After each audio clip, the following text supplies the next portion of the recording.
Take it away, Sarah. Hello, everybody. I should say it. Who knows that line from Christmas Vacation? Anyway, we'll get there. You had breakfast with Jack Johnson, Danny Paz? That's very cool. Let me mute my phone and not be a squirrel. Hi, guys. Happy Wednesday. Is it? Stop it. It is almost the last Wednesday of August. It is almost September, Labor Day, moving on through the year at rapid pace. I can't believe it. Today is a super exciting meeting. I mean, I see y'all showing up early and on time for this one when Broker Bob is going to give his download on what's happening in the broker universe. Y'all are here. BB, fill that bucket up with that joy. All right, we have a lot today, so I'll stop blabbering and I will go right to our welcomes. We're going to welcome to Team Metro, Amar. Tobia is joining us. Going to dramatically pause for slides. Can you see it? It's coming. Hey.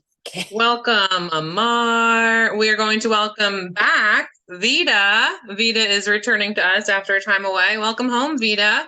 Can't wait to see you. And Natalie is joining us at Metro. And Darren. I was like, is there a slide for Darren? Darren was just entered a minute or two ago. So welcome, Darren. We look forward to your photo coming. Yesterday. So yeah. That's why. There's His no photos. Streamlined off the press. Yeah. Is he on? Darren, if you're on, feel free to raise your hand. We won't embarrass you too much. He's on. Okay, and to Team Signature, we'd like to welcome Rachel Moreno joining the Solis team. Then we have McKenna Andrew.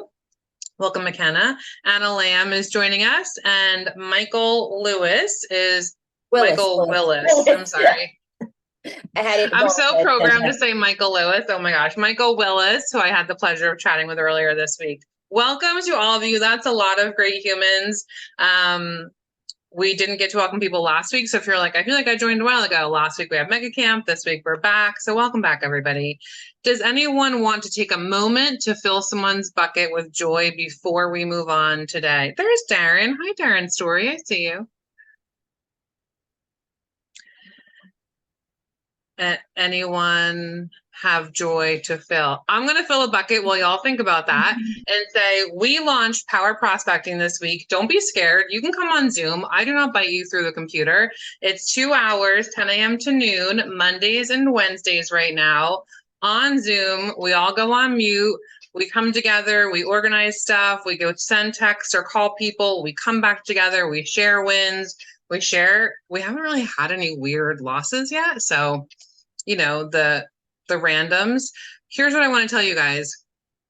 Peggy, our fabulous Peggy, set a buyer's appointment through a cold call. She then met with the buyer and had the buyer agency agreement signed this week already. Then Joetta this morning was making calls. She just dove right into D2 like I coached her to do this morning. She called somebody in her database. The person was delighted to hear from her. She had an amazing conversation, and turns out she probably needs to buy a property and sell her house because she's expanding a business. And her brother is a photographer and is actually looking to buy. Joetta did not bring up real estate. The person just started talking to her about it. And what's more important than any of the details of the real estate stuff that came out of it was she made the contact. She called with a simple hello conversation that I shared on the beginning of the call. And she felt super, I don't think she's on. Joetta, if you're here, raise your hand. She felt so excited and flipping, I won't use curse words, happy with the way the call happened. It was so fun to watch her beam and joy. Oh, there she is, Joetta. Hi, girl. Joetta, how did you feel? Hi. How did you, just 1 second, because I know we don't want to go over time, but how did you feel after that call? Like, I can do more of this, or like, this is really hard? I felt good. I felt like I can do more of it. I'll just have to lend the ear for someone that I haven't talked to in a long time, but it's worth it.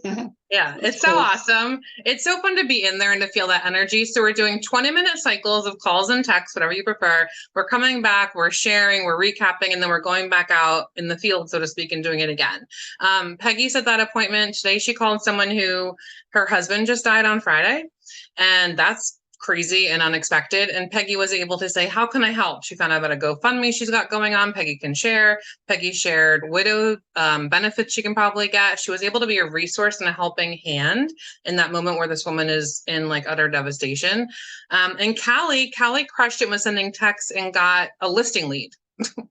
So I just want you guys to know everyone is welcome to that power prospecting session, and things are happening. And that makes my heart burst with excitement and joy for y'all. So don't be shy. Be in it for you, do your work, and let's get going. I did go off the rails for a minute, but we do have time still. So I saw some hands go up. Did anyone else want to fill a bucket? Deb Brown, did I see you? Go, lady. I would love to fill Dana Dodson's bucket because Dana helped me with a mobile home sale that only took 10 months and was in escrow 6 times. And she stuck with me and through thick and thin. And she never got frustrated with me or my sellers. So Dana Dodson, I just want to say thank you. That's awesome. Does that mean Lucadia finally closed? Yes, it did. Congratulations. Congratulations. Thank you, Dana, and congratulations to Deb. All right, you all. What? How many different buyers? We have, oh my God, there were 5 different buyers. One couple was in twice. Awesome. Great And job. And no fault to the house, by the way. It was the people are lunatics. Anyway, It never is. It's never the property. It's always the people. All right, y'all. Michael Willis, I see your face on here too. I'll play Romper Room in a minute, but I will keep us on time. And I'm super excited. We have our Bold Step 2 is starting tomorrow in the room, 9 a.m. in the Metro Big Training Room, first floor. We have a bunch of people signed up. I did see a very generous email come out from Coach David that said there were a few spots left. If you were thinking about attending, but we're still on the fence, you can come until noon and make your decision in the room.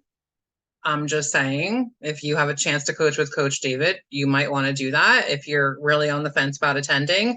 Congratulations to everyone who is signed up. And oh, look at that timing. And is in the room and locked in. We're so happy for you. And we have a bunch more that we're getting in today. The final beautiful page will be uploaded by the end. We are so excited for you. And with that, I will pass it to our fabulous SMP partner, David from Hawthorne and Albatross. David, I saw you. There you are. Yep, I'm here. Hello, Hey, David.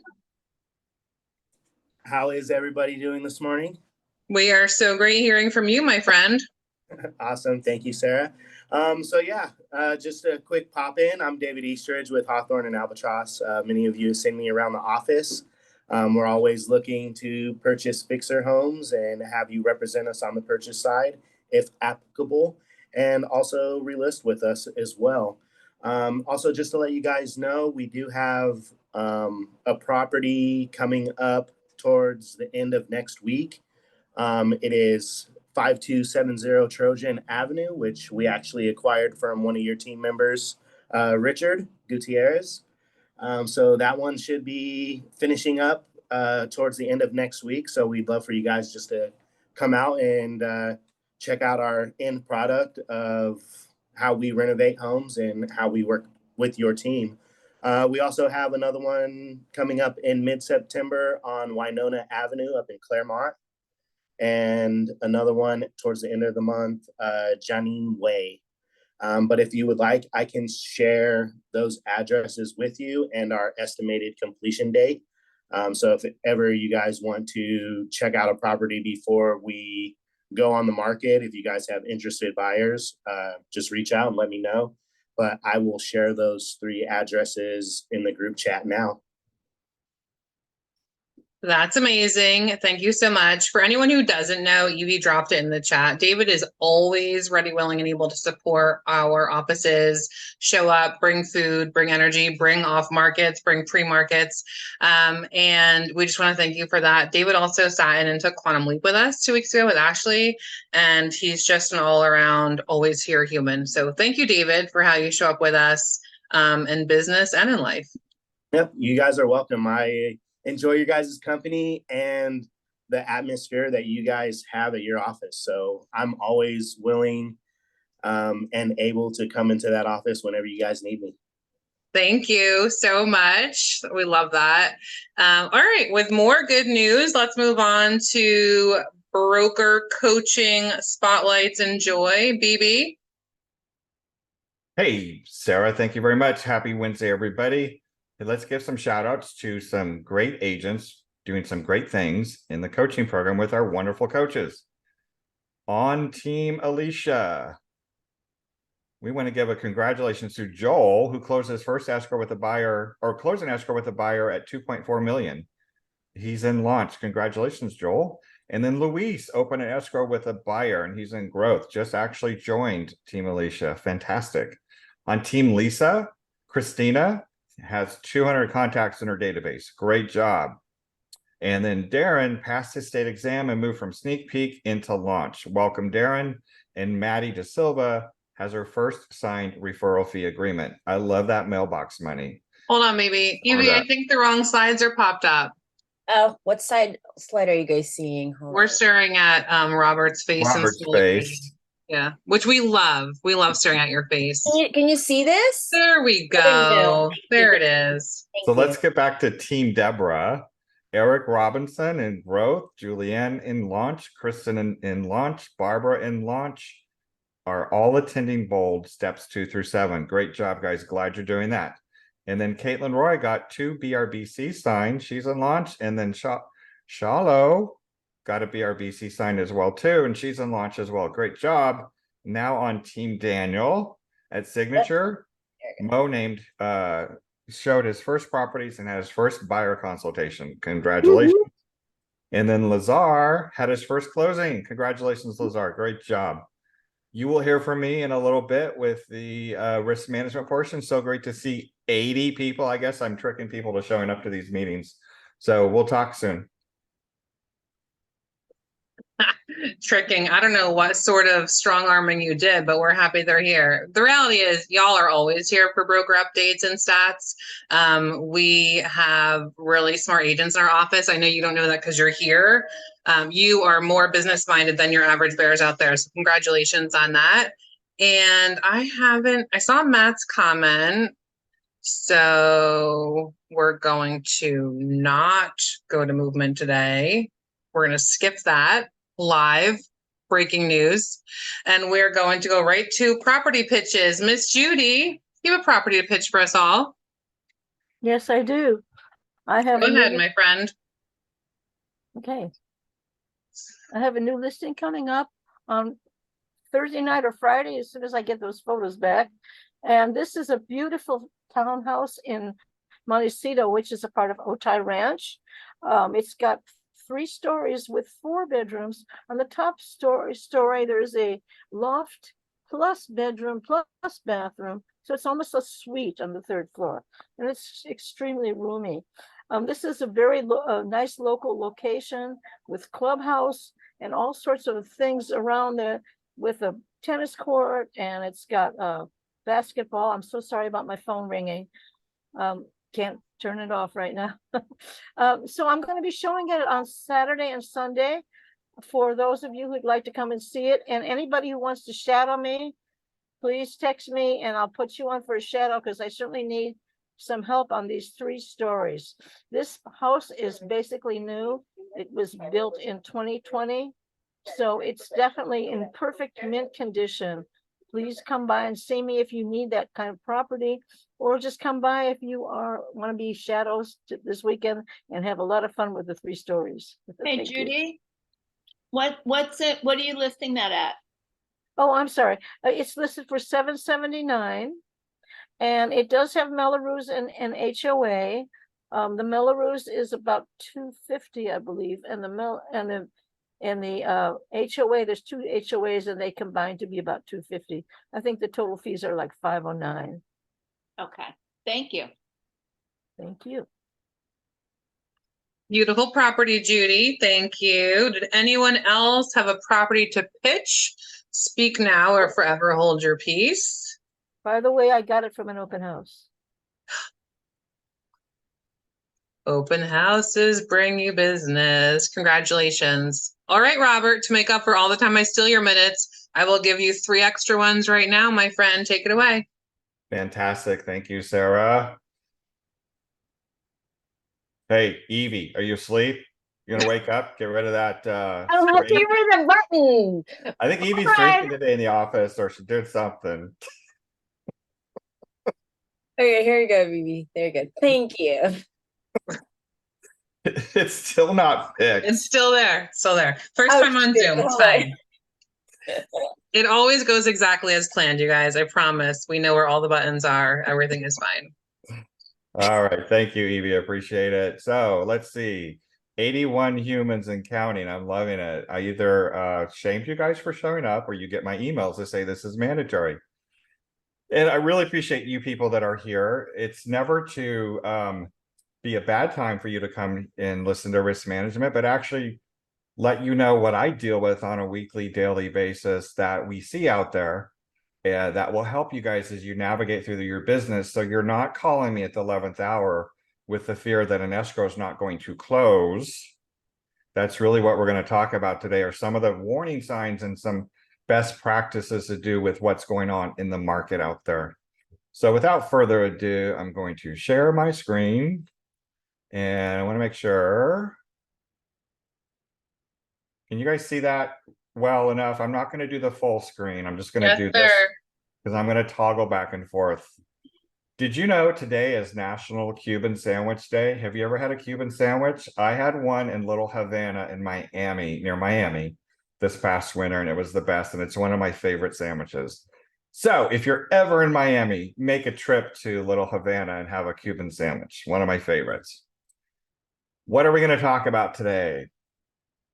Well, we got some hot topics, and we have 3 new advisories. Last time we talked about the new buyer insurance advisory. I'm revisiting that so you guys are all aware of it. If you missed last month's risk management and why you need to see that, and a quick review of the TOPA if we need to, and then the most important part of the meeting is getting to 10 things to do and not do in a real estate transaction. And Mark is going to drop in the chat box too. This is the last minute addition. He's going to put in the chat box the links to the templates for zip forms. So the links to the templates for the zip form. So if you want your buyer templates, your seller templates, your buyer broker templates, Mark is dropping that in the chat right now with directions on how to install them. Mark, anything you want to say on that? Nope, it's pretty self-explanatory, but if you get stuck, just you reach out to Nick or to myself and we'll help you fix it. If you have templates in your account already, once you've added these in, you can either keep those and rename them or delete them if you'd like. Thank you, Mark. Okay, hot topics. This wasn't actually discussed at last month's risk management meeting with all the other brokers, but I do want to remind you guys, because you just recently had a hurricane come through Southern California, if you have a listing, you should have your seller, you should go out and recheck that listing. If you have a home in escrow on the buy side and you've already done your walkthrough, you should go back and do another walkthrough if it's scheduled to close soon, if you haven't been out there after the hurricane. Here's why. San Diego properties were not built for hurricanes. There's just some old properties with bad leaky roofs, and it happens every season. If we go a couple of years with not getting a lot of rain, and then all of a sudden you get a lot of rain, we end up with some leaky roofs. So check on those just to make sure. It's not a bad thing. It could be just a little bit of a leak, but if it was a lot of damage, you definitely don't want to have your buyer close on that property. The buyer insurance advisory. This was the form that was introduced last month. And this is a new form. Mark has added this to the templates, correct, Mark? So here's the thing. We're in Southern California. Well, we're in California where it's a tinderbox. And a lot of insurance companies are pulling out. So it's really important that if you, especially in the outlying areas, like in the East counties or areas where, you know, it's either a high or very high fire zone, you want to make sure very early on that the buyer you're representing can get insurance on that property. You also might want to connect with all of your former buyers that are sitting in properties and pull in some of those those car documents that I gave in last month's meeting presentation about making sure that they are keeping up on their insurance payments, because we're seeing some homeowners having their insurance canceled if they miss one payment. So it's a good reason to reach out to everybody in your sphere of influence and give them those documents about what they need to do to protect themselves and having the proper insurance on their home. So the last thing you want to do is not make sure that you get to courts closed and all of a sudden the buyer finds insurance, and then that changes their debt to income ratio, and then their insurance is so high they can't get their home because they can't close because they don't have enough money. So make sure you get that taken care of, okay? Any questions on that? Just let us all know.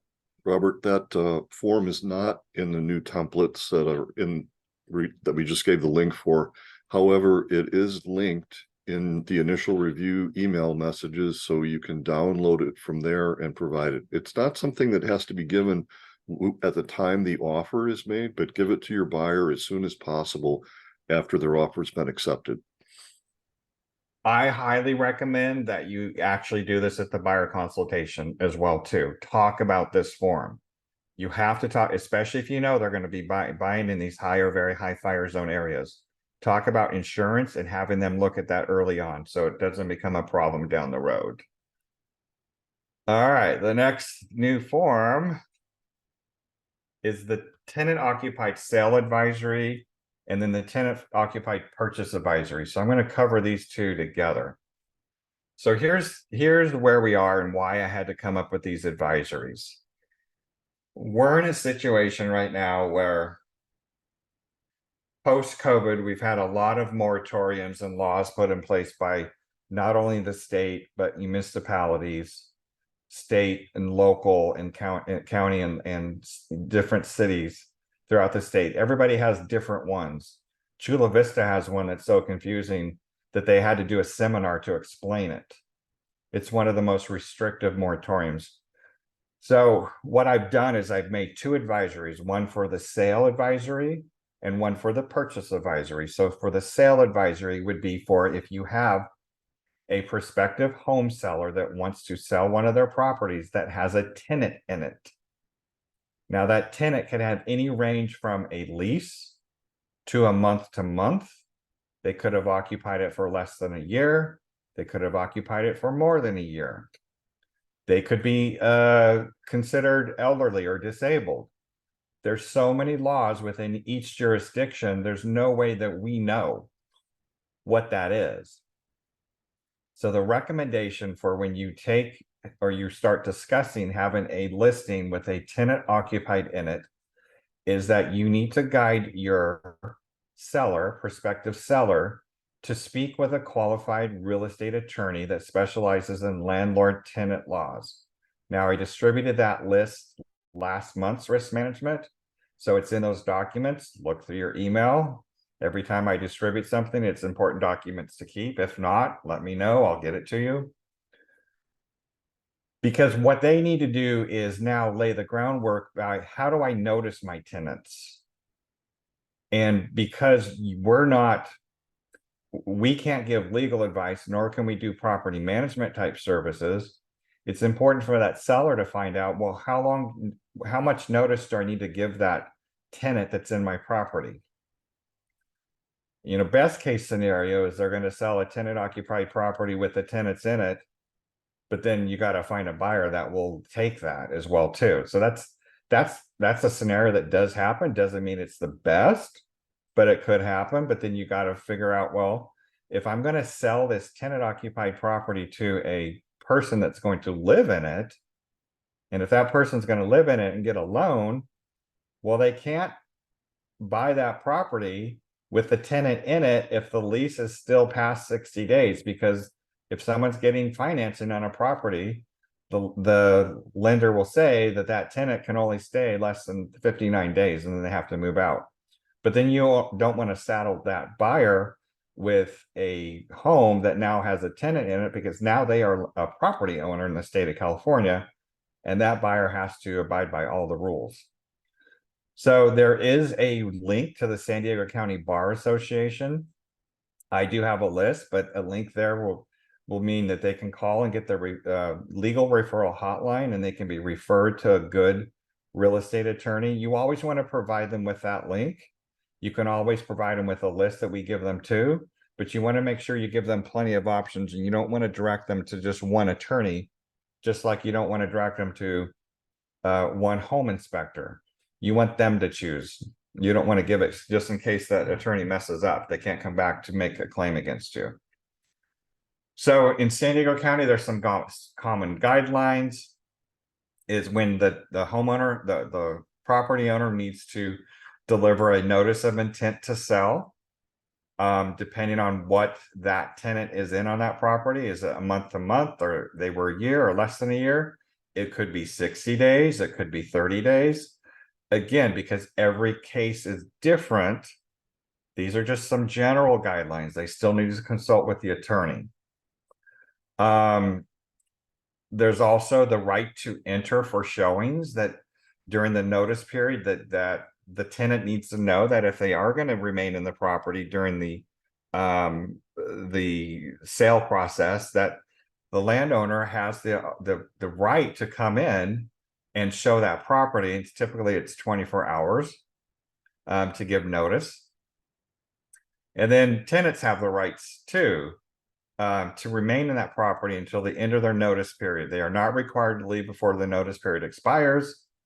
And then tenants' option to terminate. In some cases, tenants may have the option to terminate the lease earlier if they prefer not to deal with the inconvenience of showings and potential buyers coming through the property. And of course, this might require negotiation between you and the tenant. And then item number 5, local laws and ordinances. San Diego County might have different laws than the entire state. One of the new San Diego new tenant protection laws as of June of this year will require a payment of 2 months of rent for no fault evictions. In other words, it wasn't the tenant's fault. They were actually paying rent. They were abiding by the rules. And it's 3 months if that tenant is a senior or a person living with a disability.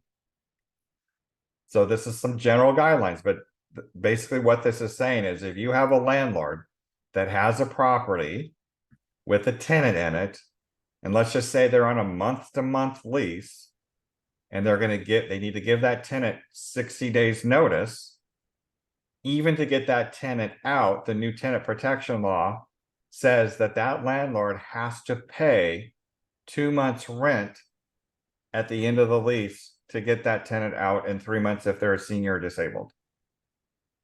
That's why you've got to send them to a real estate attorney.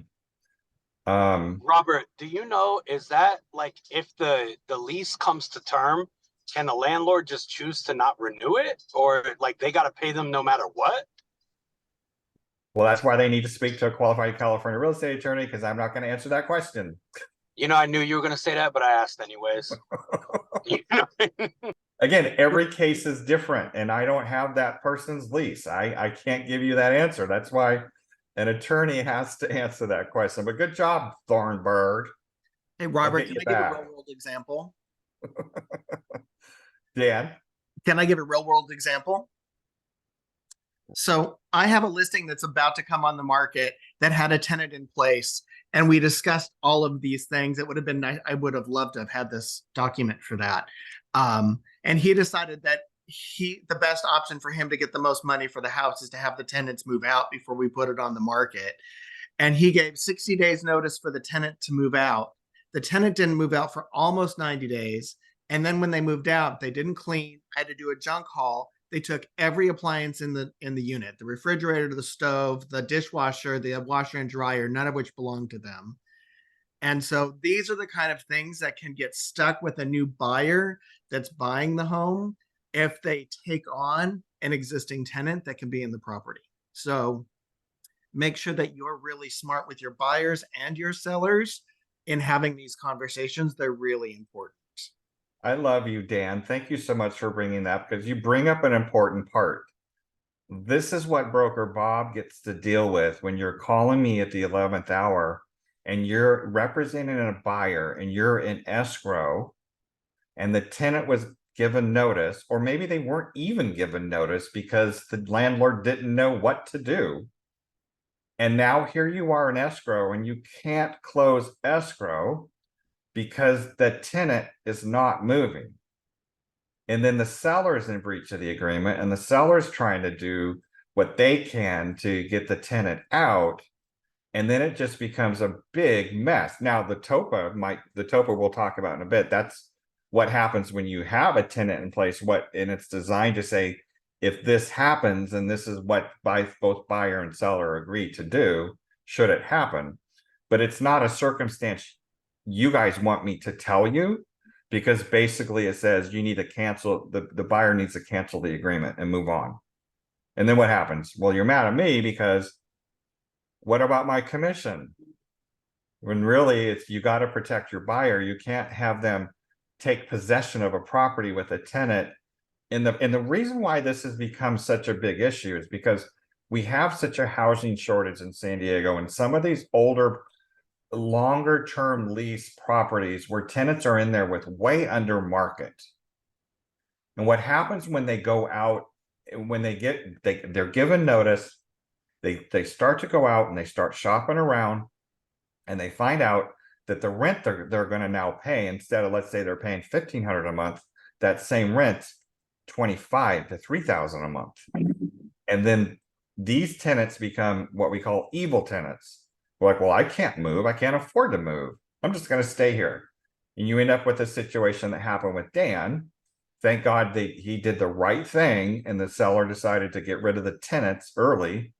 And then now the land property owner is dealing with putting the property back into condition. So best practices for a listing agent is to make sure you go through this with your property owner before they put the property on the market. And the best practice is to have it sold with no tenants in it. So have the landlord find out the legal way he needs to notice the tenants, have the tenants remove them from the property after their lease expires, and they get all their money out. If they had to pay the 2 months rent or the 3 months rent, and then put it on the market. Because that's going to be so much easier for you to manage the listing and the sale. Mark, I see you raised your hand. I was just going to add that just a reminder that if you're working with a seller and they, want to serve the tenant with a notice to terminate tenancy, you cannot prepare that form for them, because that is considered property management, and it's outside the scope of what you can do as an agent at our brokerage.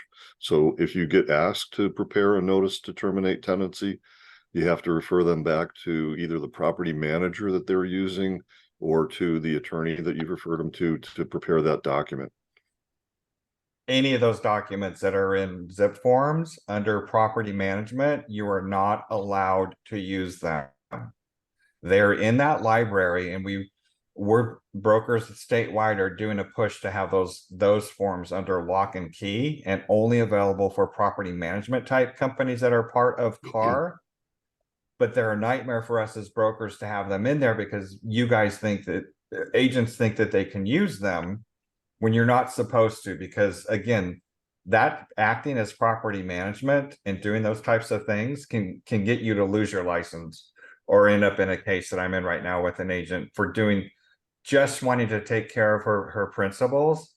And it's really sad that we're fighting something that we should not be fighting, shouldn't have to, because again, these tenants and these potential renters know the system, they know how to work it. So this is for the sale advisory. Now, purchase.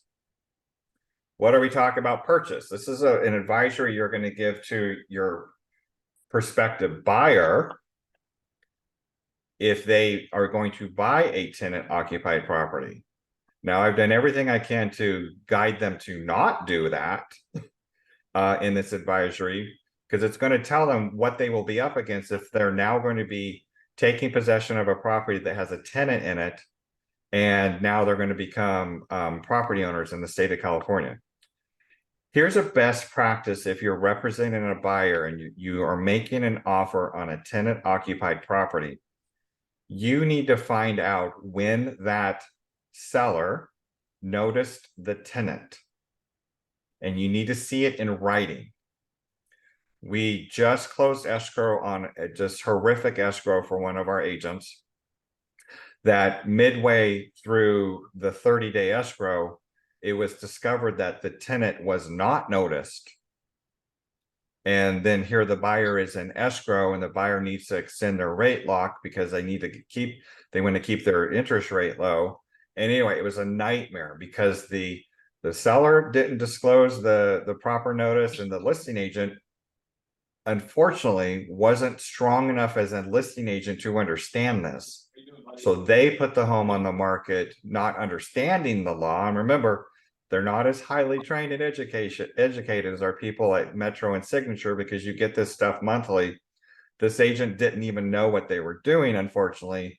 And it left our agent in a situation where I said, here's what your options are. You signed a TOPA. And the TOPA states that if it gets to the point and the tenant's not moving out, you have one of two things. The buyer can take possession, which we don't want to recommend, or they can cancel the contract, and the seller would be responsible for reimbursing the buyer with the cost of inspections and appraisal fees and other expenses, which could have included the rate lock extension. So fortunately, the seller stepped up, got the tenants out. I don't know how, don't want to know how, but they were able to close on time. But I know it cost that seller a boatload of money to get those tenants out, and rightfully so. And he could have a case against that listing agent because the listing agent did not protect him. So this kind of guides about basically two scenarios. So if it's a investor buyer, if they're going to assume the property with a tenant occupied property, and then also what they need to do, and then but also to give the potential buyers where they need to go. Okay. Anything on that? Perfect. Let me just review the TOPA so you're all aware what the TOPA. So this form came out because of all the problems in the state of California with tenant occupied properties. And basically this TOPA is an addendum that's added to the purchase agreement. If you are making an offer on a property with a tenant in it, item 1B, it's stated that the property to be delivered vacant. If you choose 1A, that's the tenant's going to stay and remain in possession. But 1B basically says, we're going to take this, put this offer into this property, and one of two things will happen. That the seller is going to deliver the property 5 days prior to close of escrow vacant. And if they can't, then the buyer will cancel the agreement, and buyer's sole remedy shall be to return of the deposit and buyer's reasonable out-of-pocket expenses for inspection reports and appraisal fees under the agreement. Or second, buyer may elect to proceed with the transaction with the tenants in possession and waives any claim for any other damages or compensation arising out of the tenants remaining in possession. As your broker here, if that's what the buyer wants to do, because you're in this scenario, I will be issuing them a against broker advice addendum advisory, because this is against our advice to have them take possession of that property. Reason being, I don't want them to come back and sue us because they can't get that tenant out. Now they have this property and they can't go occupy it. Okay, moving on to some fun stuff. 10 things to do and not do in a real estate transaction. So we just went through our insurance renewal, and I'm happy to say we're going to go back with Crest as our new carrier. They were our insurance carrier for years. They gave us a reasonable price. Our fees did still go up this year with our E&O insurance, as every broker in the state of California is dealing with higher rates. We're doing our best to keep them under control. Okay, 10 things to do and not to do in a real estate transaction, and hopefully we'll get through all this. Number 1, as the listing agent. Bridget, are you listening? Alicia, are you listening? Okay, great. Do have the seller sign and verify the information submitted to the MLS. Protect yourself and have the seller sign the MLS report before you submit the information to the MLS. This is a common practice that gets missed by a lot of agents. Why do you want to have the seller sign the MLS? Because you want them to verify all the information that you've put on the MLS that you've discussed with that seller. So it's a great safety mechanism that they can't come back and claim that I'm not conveying that with this property. So make sure that you have them sign the MLS printout. Item number 2, telephone call signatures. What is a telephone call signatures? Well, basically you don't do it. The buyer and or seller should always sign their legally binding documents such as the purchase agreement or counteroffers. The agent's signature for the buyer and or seller followed by the words per telephone call is not sufficient as a legally binding document. Well, duh.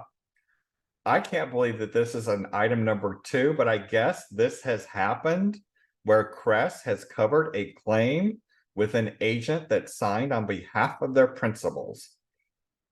That's scary. So only use the principal signature. And you guys all know you guys have DocuSign as a benefit with Keller Williams. Not digital ink. You have that with Car, but DocuSign. And if you don't have your DocuSign connected, I know who you are because you guys send me documents to sign in digital ink. The preference is DocuSign. Get with Nick and have him help you set up your DocuSign account, which is a benefit with Keller Williams as part of your digital platform. Okay, I won't call out any names today, but I know who you are. Item number 3. Do get a release agreement. This is really good. I like this one. So if you agree to a settlement or a condition of the property, now, and this is only for Metro, not Signature. Signature has a different insurance carrier, but that doesn't mean we can't put a release together. So we get basically a settlement release form. Have both parties sign the form. So here's where the scenario is. The seller will often credit for a condition of the property. For the seller's protection, have the buyer sign the settlement and release form stating that the settlement for X amount of dollars was agreed on for X conditions. When this form is used, the buyer is on notice that the dollar amount has been agreed on. Therefore, the seller cannot be held liable for damages for a specified condition or conditions at a later date. We're in a case right now that if we had this, we wouldn't be having this case. So it's basically repairs were done on the property. The seller agreed to make the repairs. And then after close of escrow, 2 years later, the buyer's coming back and claiming that the repairs weren't done properly. So if you've got a property and it's kind of a property that had a lot of repairs done to it, this release form is a really good idea. Number 4, agents. Do your inspection. And let me add that. Do your inspection early on in the escrow, like within the first week. Meaning you're avid. Your agent's visual inspection disclosure. I'm sorry. Sorry, I'm in the wrong part. Sorry. Item number 3, do your inspection. Go to the property. Even if the house is flawless, find something to write in your avid, which is attached to the TDS, and do not write buyer should get physical inspection as the statement fails to prove that you actually inspected the property. So please do your avids early on, especially if you're the listing agent, that it's part of the TDS that needs to be attached to it. And it's not, the TDS is not considered complete if the avid is not given at the same time. And the buyer actually could cancel the contract even after they've removed the contingency if that's delivered late. Number 5, do not go outside of your profession. We talk about this all the time. So when you're doing your avid, if you see a crack in the concrete slab, simply write crack in concrete slab. Don't say crack in concrete slab could mean foundation issues. Do not try and guess what the cause the crack. Do not perform inspections of inaccessible areas such as roofs, attics, and crawl spaces. Your job is to view accessible areas only. The more like visual you're doing about, I see this, that's how you want to put on, that's what you want to put on your Avid. And don't make any second guesses about what it is, okay? Sellers, do have the buyer get a professional inspection. You know, during the run up when all the properties were being sold without any type of contingencies, especially an inspection, that's when brokers were worried the most that after close of escrow, and you know, here we are 2 years later, now we're dealing with it. I have some cases because the escrows were so quick that the buyer didn't take the time to inspect. And they should be an ASHI or CREA certified home inspector. Again, do not suggest a specific inspector. Your duty is to guide them where to find one. But you can give them a list and say, here's who I've used in the past. I like them. But as always, I still want to send you to this CREA or ASHI website if you want to do your own search as well too. Number 7, do a 3-step disclosure process. This was even new to me. If you're making a material representation as to the condition of a property and not sure that the statement is factual, use the following process in written form. For example, if your seller represents that a new roof was installed by a licensed contractor 5 years ago, do these 3 steps. First, identify the source of the statement, who's stating that, the seller. Second, disclaim verification and or accuracy and validity of the third-party statement. And 3, urge the buyer to independently confirm the statement under this example. So the disclosure would state, per seller, new roof was installed by a contractor 5 years ago. Agent has not, nor shall he or she verify seller statements as to the roof. Buyer is urged to perform an independent investigation to confirm seller statement as to the roof. So this is really going to go for some of these older properties that we're seeing now hit the MLS. If you got a property that's like built in 1950, that's an 80, almost 80-year-old property, 73, 80 years old. It's going to have some problems. And if the seller has made some modifications to it that they claim in the last 5 years, get all this in writing for that buyer. Again, writing, meaning you're going to follow everything up in an email. That's your communication log, should always be through email, not your text exchange. Get away from texting if it's something materially important about the property. Because this is where the first thing whenever we end up in a lawsuit is our E&O carrier will ask and our attorneys will ask, where's the communication log? And I was saddened to hear on one of the cases that we were in that the agent said, and this agent's no longer with us, but he said, what's that? Unfortunately, this agent wasn't with us very long, so he didn't know what he needed to do, but hopefully you all now know that a communication log will save your booty and $10,000 of a E&O deductible out of your pocket if you get into some type of challenge. Number 8, do consider the appropriate time frame for notices to perform. Now this says 24-hour notice. That it's actually 2 days in the new agreement. So this is and since Crest is based in Nevada, they're probably taking Nevada contracts. So be aware that if you're a listing agent and you've got some contingencies needed to be removed per the purchase agreement, you want to be aware if it's on the 17th day, you might want to send that notice to perform on the 15th day because that starts the clock. That allows the seller to be able to cancel the agreement. If it's an escrow, that you've got to keep that buyer on timelines.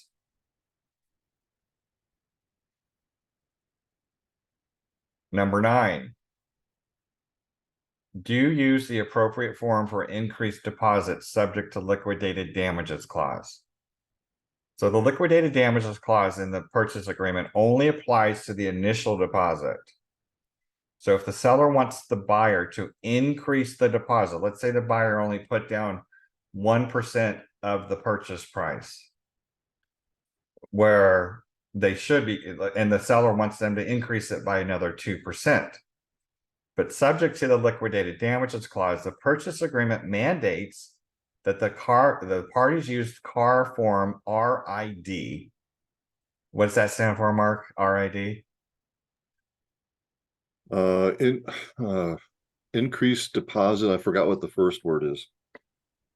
Okay, good. I'm glad. Anyway, the higher the amount of the deposit that is subject to liquidated damages, the greater the protection for the seller. So if the seller is asking for the buyer to increase that deposit to X%, then they still have to put in attach it with the form RID.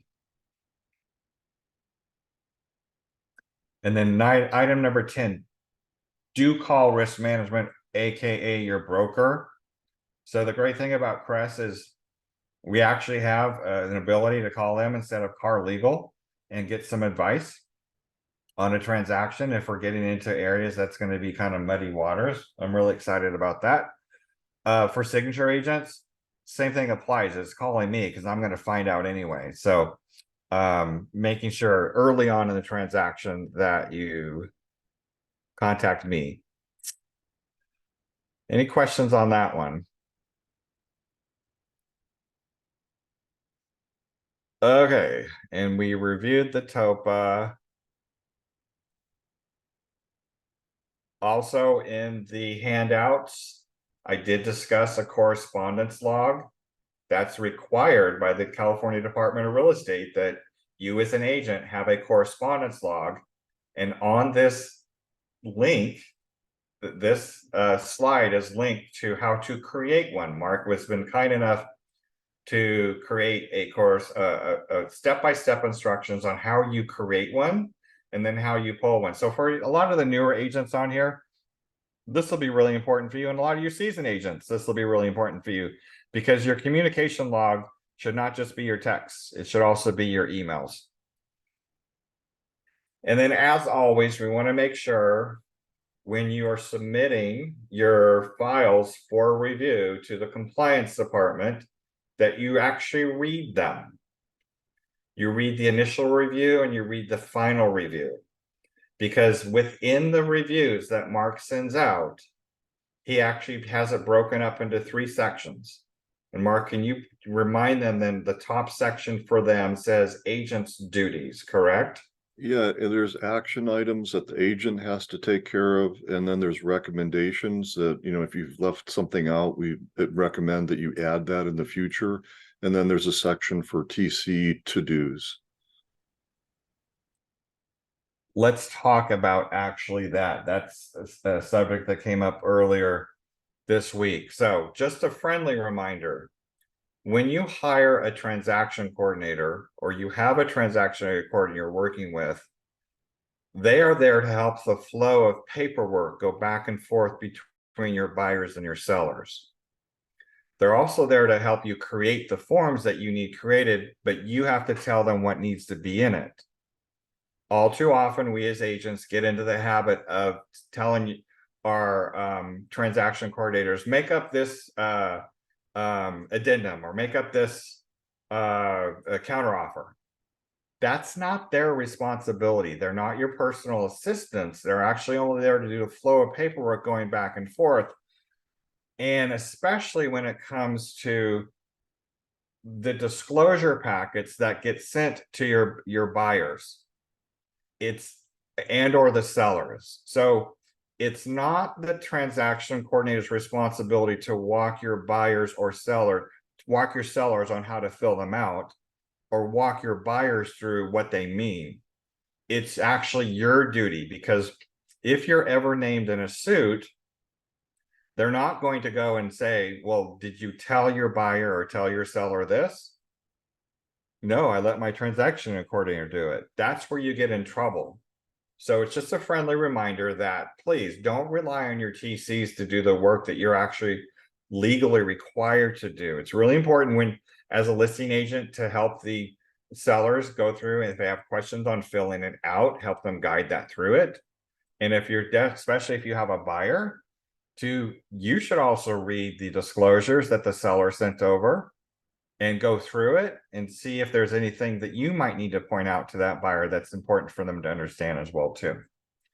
That's why you all get paid the big bucks, is what people say all the time. So anyway, that is it. I actually finished under 5 minutes early today. I really appreciate everybody's time today from listening to Broker Bob. We're still up to 82 popped onto this call. So that's great to see everybody wanting to be trained and educated. Bridget, appreciate it. Dan, I really appreciate your real life scenario. That if anybody wants to call Dan and hear about that, ask him to walk you through that. I'm sure he'll share some horror stories too. But glad to have everybody here today. And back to you, Sarah, if you can close us out.